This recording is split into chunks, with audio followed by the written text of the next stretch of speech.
जदि सांग मैंने ये गाड़ी टी आणवे ताहले तो आपण गाँव समस्त कहे देखे सांग मो नुआ वीडियो को आपण मान को स्वागत कर तो देखिबा तु ए सांग माने मोर NX160 आणिकी प्राय मोर हो गलानी 2 इयर्स प्लस हो गलानी सांग माने तो देखि पारथुए एबे केमती देखा जाउची आपण माने निहाती मते कमेंट करके जणेबे केमती न्यू कंडीशन अछि या ना पुराना हो गलानी निहाती मते कमेंट करके जणेबे ठीक अछि सांग माने। तो भिउडी केमती आसी निहाती जणेबे तो मो 2 वर्ष भितर रिव्यू जणेबी केमिति कोन प्रॉब्लम कोन सबु NS बाइक आनिबा दरकार कि नाही ठीक अछि सांग माने। कोन कोन काम करछि कोन कोन मॉडिफाई करछि मु आपण समस्त को देखेबे ठीक अछि सांग माने।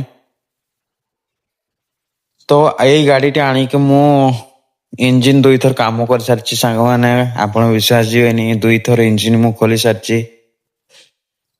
तो आपण मान को मु रिव्यू देबी कोन प्रॉब्लम कोन नाही कोन सबु मु ए वीडियो रे माध्यम रे कहबी तो वीडियो टू लास्ट जाय देखंतु ठीक अछि सांग माने।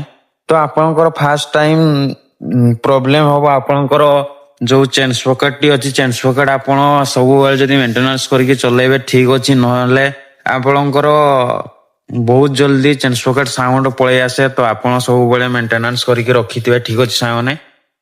तो आउ गोटे कॉमन प्राय ए क्लच केबल मु जतिकी देखिली क्लच केबल यार बहुत मो 6-7 टा कते चेंज कर सालेनी सांग माने। तो देखिबा तू एडे क्लच केबल मो 6-7 टा कते चेंज कर सालेनी क्लच केबल टी।